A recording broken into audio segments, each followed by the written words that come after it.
What if your silence said more than your words ever could? Discover the quiet strength that transforms how you lead, connect, and live. Let's explore why the most powerful voices in the room often say the least. We live in a world that rewards noise, louder voices, longer explanations, constant availability. But in all this volume, something essential gets lost. The presence, the clarity, the impact. We've mistaken talking for connection and performance for truth. But what if we're looking in the wrong direction?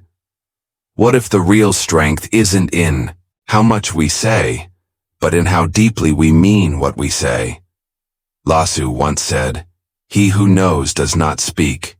He who speaks does not know." And while that might sound extreme, the message holds weight. Wisdom often lives in silence, and when we speak, we should do so with purpose, not to fill space. This isn't about being quiet. It's about being intentional, speaking not to be heard, but to be felt. This episode isn't a guide for better small talk. It's an invitation to step into the power of restraint, to explore the spaces between words, and the strength that emerges when we choose to speak less, but with more meaning. Because there's a difference between making noise and making impact. And when you master the art of saying less, you begin to create space not only for others to hear you, but for you to hear yourself. If you've ever felt overwhelmed by the need to explain, to convince, to prove your worth through speech, this conversation is for you. It's not about becoming passive. It's about becoming precise. Because when your words are few but true, they echo. There's something deeply unsettling about silence, especially in a world that measures relevance by visibility and confidence by how quickly you respond. Silence for many feels like weakness, an empty space to be filled. But what if that silence isn't emptiness at all? What if it's actually substance? The place where presence begins and noise ends. We speak because we want to be seen. We speak to assert ourselves, to be understood, to belong. But in the process, we sometimes forget that speaking is only part of communication, and not the most powerful part, because power doesn't come from speaking more. It comes from speaking with meaning. And that meaning often starts in the moments when we choose not to speak at all. There's a quote attributed to Blaise Pascal that captures this tension. All of humanity's problems stem from man's inability to sit quietly in a room alone. And it's true, not just in solitude, but in interaction. We rush to speak because silence makes us uncomfortable. It leaves us exposed, vulnerable. But that discomfort is where truth lives. In those few seconds of hesitation, that's where the real connection waits. When you resist the urge to fill the space, you begin to hear more around you and within you, the thoughts behind the words, the emotion behind the tone, the intention behind the presence. And suddenly silence becomes a kind of awareness, a container for depth, not absence.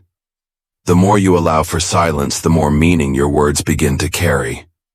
Speaking less doesn't mean withdrawing. It means refining. It means understanding that your voice isn't strong because it's constant, but because it's conscious. When you stop performing and start listening even to yourself, your words stop becoming noise and start becoming signals. And that signal, when delivered with presence, cuts through everything. To be quiet is not to be passive. It's to be grounded, to observe, to feel fully, and to wait for the right moment to say the one thing that actually matters. That's the difference between those who speak to be heard and those who speak to be remembered.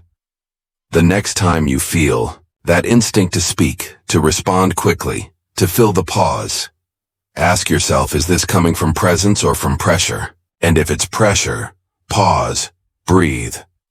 Because in that pause, something real can emerge. Not the surface level answer, but the truth that lives beneath it. You'll notice that when you give yourself space to listen before speaking, your words carry more weight, People pay closer attention not because you're loud, but because you're deliberate. And that deliberateness becomes a kind of magnetism. Quiet, steady, undeniable. So maybe it's not about learning how to say more. Maybe it's about learning to say less so that when you do speak, every word actually means something. And maybe that's the kind of voice the world needs more of. There's a discipline most people underestimate. It's not flashy. It doesn't draw applause, but it's one of the rarest and most impactful forms of communication you can master. The art of precision. In a culture that often equates speaking more with saying more, choosing your words carefully has become an act of quiet rebellion.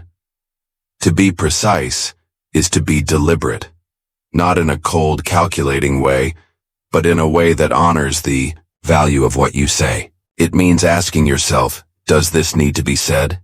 And if so, how clearly can I say it? That kind of restraint is not restrictive. It's freeing, because when you stop over-explaining, over-justifying, and over-speaking, what remains is pure intention.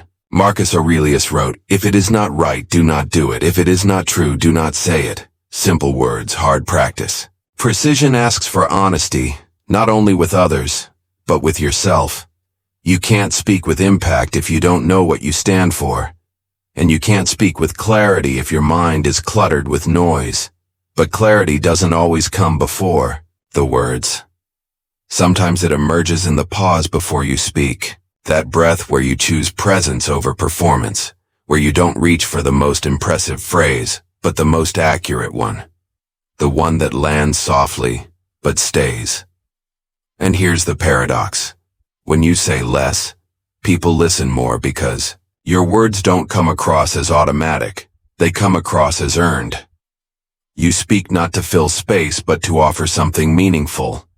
And in doing so, you give people something rare.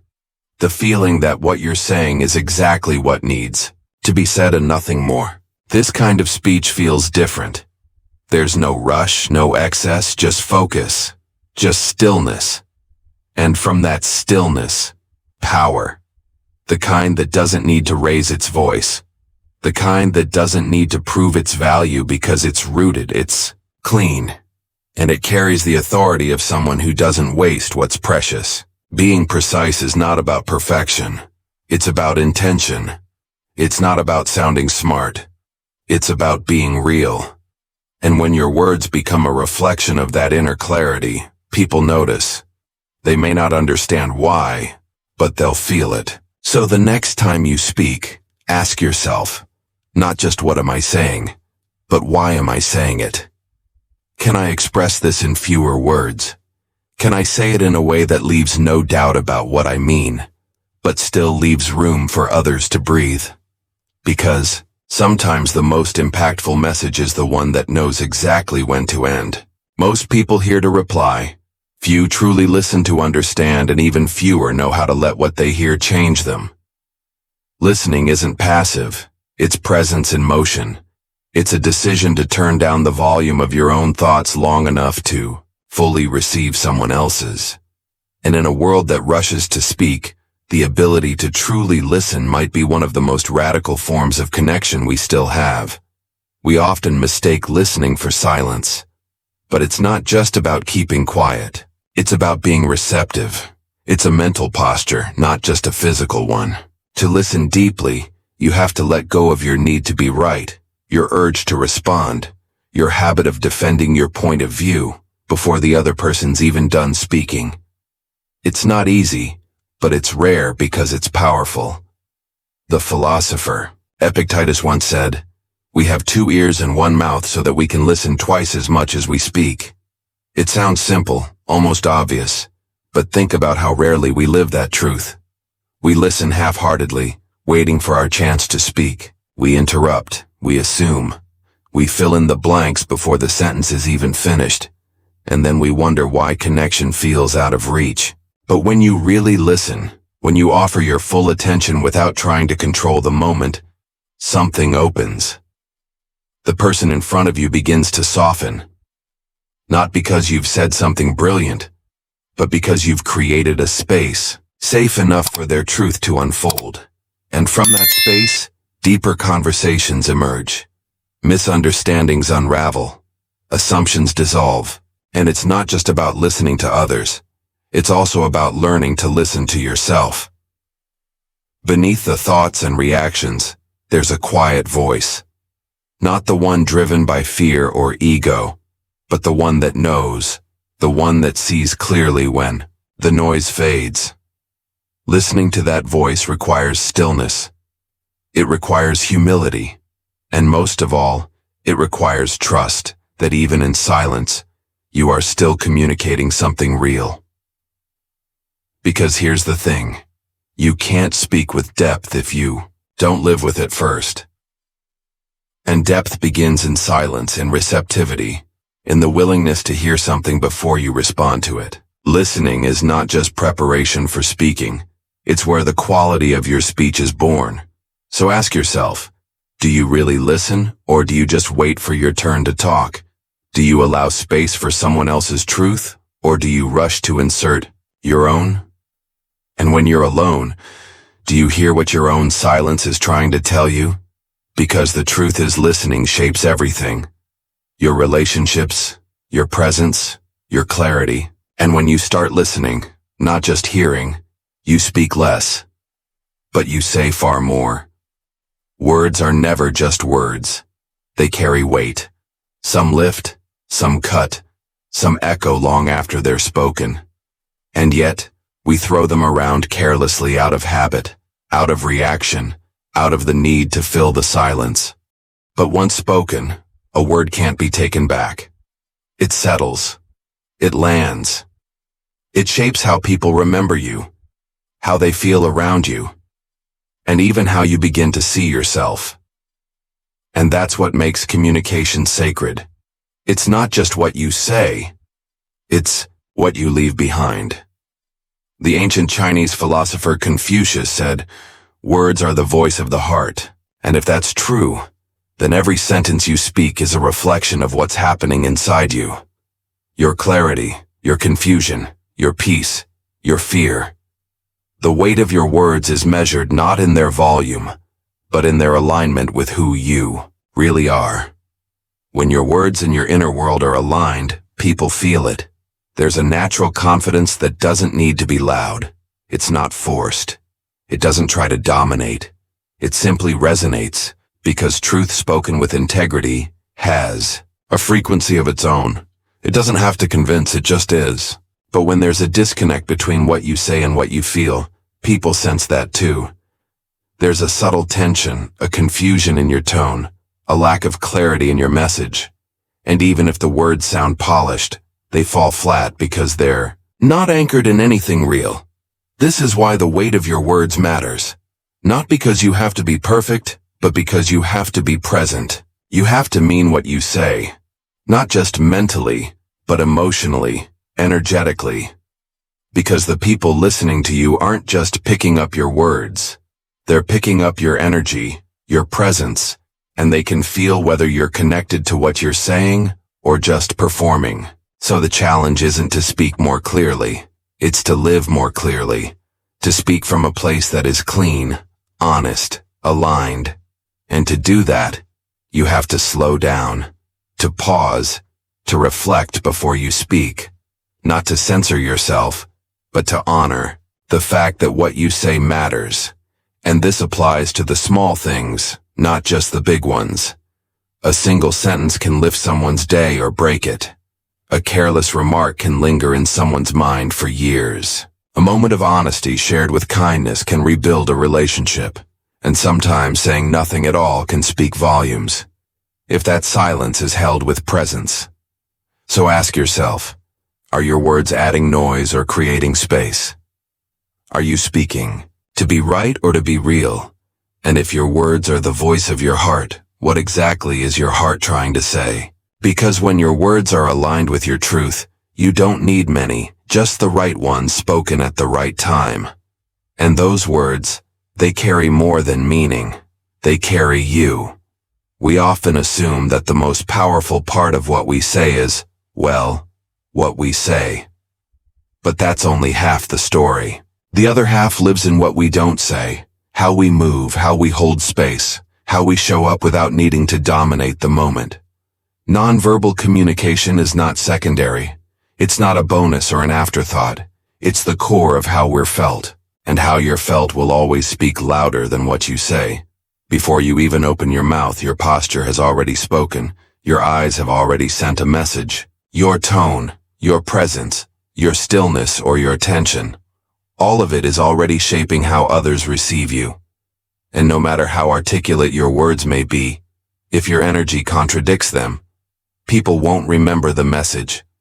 They'll remember the mismatch. As Friedrich Nair once said, all credibility, all good conscience, all evidence of truth comes only from the senses. We trust what we feel far more than what we hear. And when someone's nonverbal signals are aligned with their words, we lean in. We believe them not because they said it perfectly, but because their presence confirmed what their mouth was trying to express. This is why emotional regulation is a form of communication. If you speak calmly, but your body is tight with tension, people won't hear calm.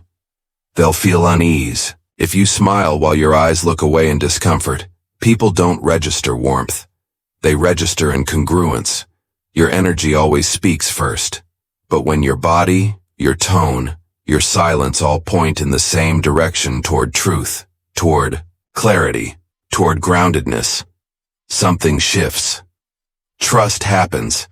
Not because you worked hard to earn it with logic or persuasion, but because you embodied it. This doesn't mean you have to be polished or perfect. In fact, too much polish creates distance. What we're drawn to isn't flawlessness, it's authenticity. A moment of honest eye contact, a steady breath in the middle of uncertainty, a calm voice that doesn't beg to be heard, but invites attention through presence. Start to observe how you show up without speaking, how you sit in a room, how you walk into a conversation, what energy you carry in silence, because that's not a background detail, it's the headline, and often it's what people remember long after they've forgotten your words. So here's something to reflect on. What message is your body sending before your words even arrive? What tone is your presence creating without saying a single thing? When words and presence align, you don't need to raise your voice. You don't need to say it twice. You become the message. And that kind of communication never gets lost. Most people try to influence by speaking louder, arguing harder, or trying to sound more convincing. But real influence doesn't begin in the mouth. It begins in the mind. Not just your own, but the one you're speaking to. And the bridge between those two isn't force, it's curiosity. Curiosity is quiet. It doesn't push. It invites. It doesn't try to win. It tries to understand. And in that simple shift from trying to be interesting to being interested, everything changes. The other person relaxes. Their defenses drop. They stop feeling like they're being sold and start feeling like they're being seen. Socrates once said, "The only true wisdom is in knowing you know nothing." That's the essence of influence through curiosity. It's not about showing off what you know. It's about creating space for the unknown to emerge, for real dialogue, for discovery. And ironically, that's what makes people trust you. Not your certainty, but your willingness to question with humility. We live in a time where everyone wants to be heard, but few want to listen.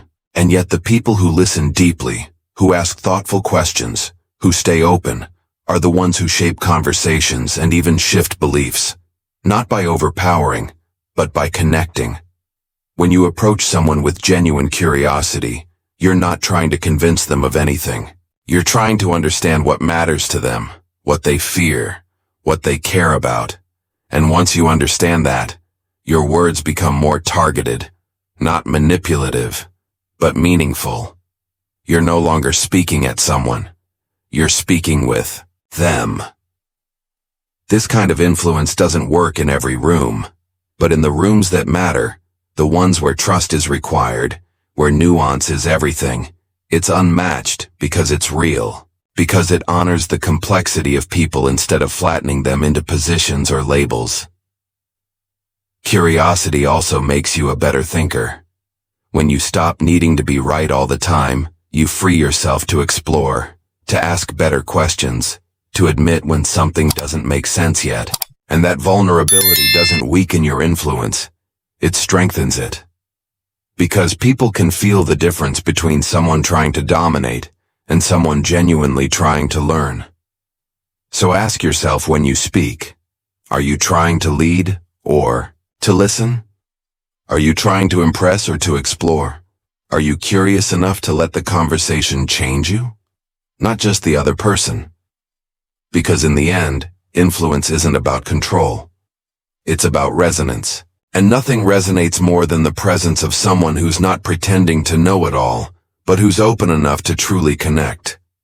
There's something sacred about the pause, that brief weightless moment between one word and the next, between a question and its answer, between thought and expression. Most people rush through it, afraid of what might surface in the stillness. But if you learn to stay in that space to befriend the silence between your sentences, you discover something powerful, that how you speak is just as important as what you say. We tend to think of communication as a stream of uninterrupted sound, but real communication breathes, it inhales and exhales, it moves in rhythm, not noise, and it's in the pause where meaning settles, where emotion lands, where the listener finally has room to feel what you're trying to say. The poet Room once wrote, "There is a voice that doesn't use words. Listen." That voice lives in the pauses, in the moments you don't rush to fill, in the space you hold with presence, not performance. Most people speak to avoid discomfort. They fear the silence might be mistaken for uncertainty or worse, weakness. So they fill it with filler words, fast speech or nervous energy. But when you become comfortable with the pause, you stop trying to control the room. You start commanding it not with volume, but with calm. Because silence is not absence. It's presence without pressure. It's a signal to the listener. I'm here. I'm thoughtful. I'm not trying to overwhelm you. I'm inviting you in.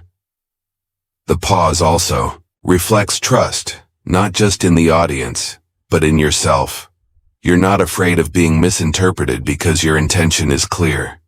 You're not afraid of not knowing because you've made peace with imperfection. And so, the pause becomes more than a technique. It becomes a philosophy, a rhythm of respect. And from the listener's perspective, pauses are where they catch what you're saying. It's where they reflect, where they feel safe enough to process rather than just react. If you speak too fast, you might sound intelligent, but you'll likely leave no space for real resonance. But if you give your words room to breathe, they begin to live in the mind of the person listening. And that's when communication becomes transformation. So here's the invitation. Stop fearing the silence. Lean into it. Let it shape the rhythm of your speech, not disrupt it. Let it be the frame that makes your words more vivid, more grounded, more real. Because sometimes, what you don't say, what you leave suspended in the space between, is what people remember most. Every word you speak is a reflection of what you stand for, whether you realize it or not. The way you communicate, the tone you use, the intention behind your message. It all reveals something about the alignment between your outer voice and your inner world. And that's why speaking with purpose isn't just about being articulate. It's about being honest with yourself, about letting your words reflect your values, not just your thoughts. Too often we say what's expected, what's safe, what fits into the moment, even if it doesn't fit with who we are. But the more we do that, the more we dilute ourselves. And the more we dilute our speech, the less it carries. Because words that don't come from a place of integrity may sound right, but they rarely feel right. Aristotle once said, "Character may almost be called the most effective means of persuasion." And it's true. People respond not just to your message, but to your consistency, your coherence, your ability to speak in a way that's not only convincing, but congruent. Because when your words match your actions, your values, your deeper self, there's a strength that can't be faked. It's not charisma. It's not cleverness. It's trust. And trust is magnetic. It draws people in, not because you're perfect, but because you're real. You're not speaking to manipulate. You're not performing. You're communicating from a place that's anchored, steady, true. Speaking with purpose also means being willing to pause and ask, why? Am I saying this? What part of me is speaking? My ego, my fear, or something deeper? Because when you start filtering your words through intention rather than impulse, something shifts. Your communication becomes cleaner, more focused, less reactive, and people feel safer around you, not because you always say what they want to hear, but because they know what you say comes from a clear place. This kind of alignment isn't loud. It doesn't need to be. You don't have to shout your truth when you're living it. It's felt in the tone of your voice, the steadiness of your gaze, the confidence that comes from not needing to prove anything. And over time, that consistency becomes your signature, not your volume, not your vocabulary, but your integrity. So take a moment and ask yourself, do my words reflect who I want to be? Do they match the principles I claim to live by? Or am I compromising them slowly, quietly for the sake of convenience or comfort? Because every time you speak, you're not just communicating information, you're communicating identity. And when your identity is anchored in purpose, your words don't need to be many, just true. Leadership is often associated with direction, control, clarity. But there's a kind of leadership that doesn't raise its voice, doesn't dominate the room, and doesn't need to be the loudest person at the table. It leads not through command but through presence. And at the heart of that presence is silence. We're used to associating leadership with action, with quick answers, bold decisions, strong declarations. But the best leaders know when not to speak, when to listen instead, when to pause and absorb before responding, when to hold space so others can rise. That's not weakness, it's wisdom. Lasu said, "A leader is best when people barely know he exists. When his work is done, his aim fulfilled, they will say, 'We did it ourselves.'" That kind of invisible leadership is rare. It requires restraint, trust, the humility to step back and allow others to step forward. And that restraint often shows up in silence. Silence doesn't mean absence, it means intention. When a leader holds silence before speaking, the room leans in. People pay attention, not because they're being forced to, but because the leader is modeling presence, calm, discernment. And in a world driven by noise, that kind of stillness feels like gravity. Silence also makes space for reflection. In fast and moving environments, decisions are often rushed. But great leadership requires stillness between movements. That space allows clarity to emerge. It prevents reaction from replacing response. And it reminds everyone in the room that speed without awareness is just another form of chaos. When a leader speaks only when necessary, their words carry more weight. Not because they're rare, but because they're rooted. Rooted in consideration, in values, in vision. You don't need many words when each one is deliberate. You don't need to speak constantly when your presence already communicates trust. This kind of leadership is not about charisma. It's not about commanding attention. It's about earning it quietly, steadily, through consistency and emotional clarity. And that kind of influence doesn't fade when the meeting ends. It lingers because people remember how you made them feel, not how many times you spoke. So if you lead in any capacity, whether in your work, your family, your community, ask yourself, are you filling the air to feel in control? Or are you creating space for real alignment to happen? Because silence, when held with purpose, becomes a mirror. It reveals what's real. It calms what's reactive. It empowers others to think. to speak, to grow. And in that kind of space, leadership becomes something deeper than authority. It becomes service. There's a quiet transformation that happens when you no longer feel the need to speak just to be heard, when you stop trying to prove, persuade, or impress, and instead choose to speak only when it truly adds something meaningful to the space. This isn't about shrinking or withdrawing. It's about evolving, about stepping into a version of yourself that trusts depth more than noise, substance more than style. We live in a world where saying less is often misread as being unsure or disengaged, but those who have truly done the inner work, who have faced themselves in silence, know otherwise. They know that restraint is not a lack of expression. It's a form of mastery, a kind of self-respect that refuses to waste energy on what doesn't matter. The philosopher Seneca once wrote, "Speech is to be kept short and to the point. Say what needs to be said, then be silent." That might sound strict, even harsh, but behind those words is a profound truth. When you no longer chase validation through speech, your presence begins to speak for itself. When you speak less, you start listening more, not just to others, but to your own inner rhythms. You become more aware of what you're actually feeling before turning it into language. You give yourself space to respond instead of react. And over time, this shift reshapes not just how you communicate, but who you become. You become the person in the room who doesn't need to control it. The one who can stay grounded while others fill the space with urgency. The one who speaks slowly, but whose words stay long after they've been spoken. Not because they were clever, but because they were true. And this isn't just about conversations. It's about energy. The more you practice intentional silence, the more you conserve your focus for what actually matters. You stop exhausting yourself in explanations. You stop reacting to every comment or conflict. You stop needing to have the last word. That doesn't mean you abandon your voice, it means you refine it. You use it when it's aligned, when it's clean, when it's coming from clarity, not confusion. And what you'll find is that people begin to listen differently. They begin to lean in. They begin to sense that when you do speak, it's worth listening to.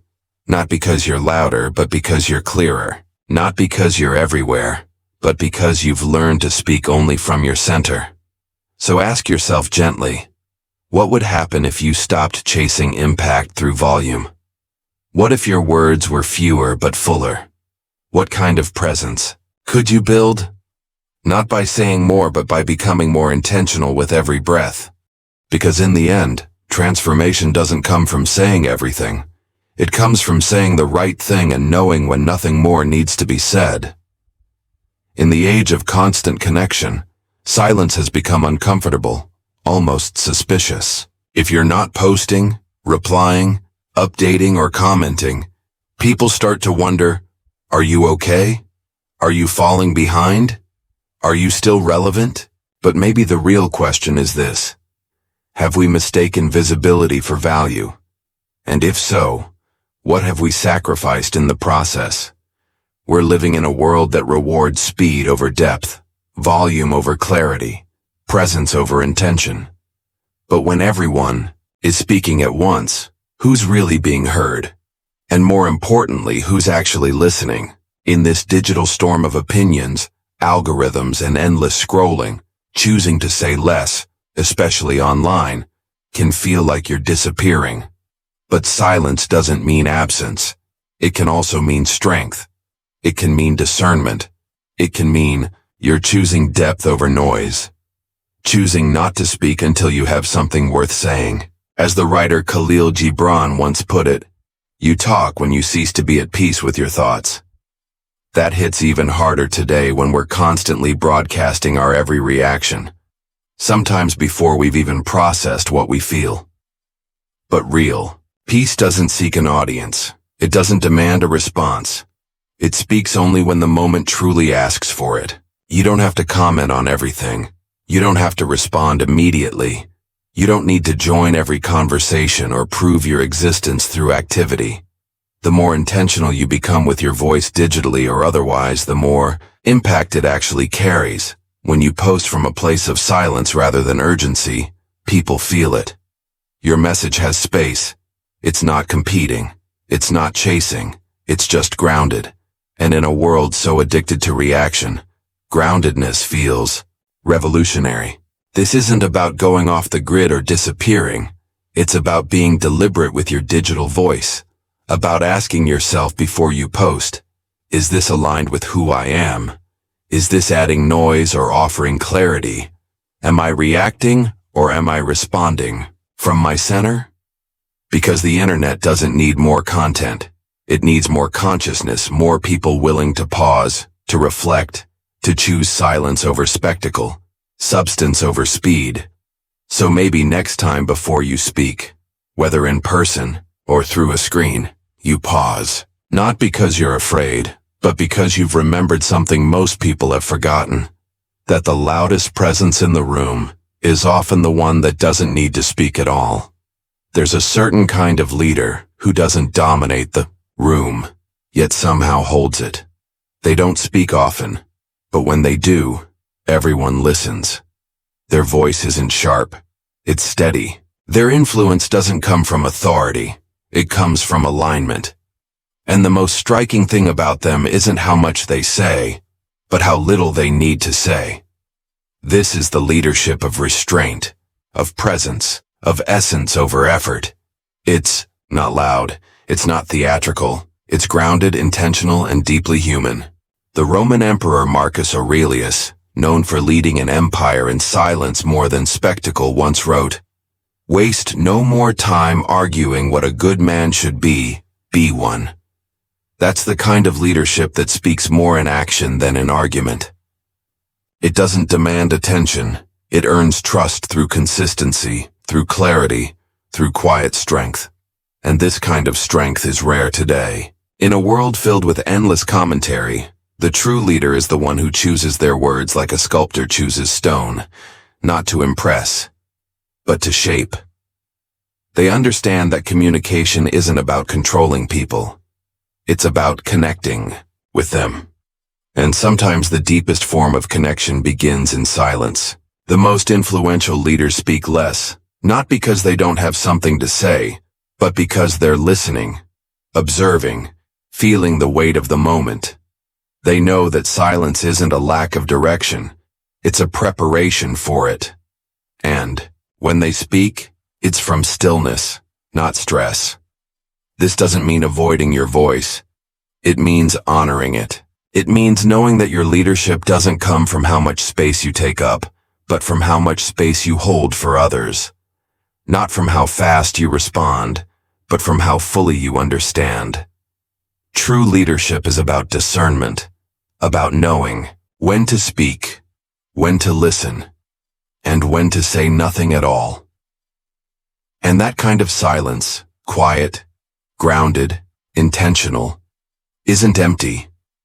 It's full of direction, full of presence, full of quiet power.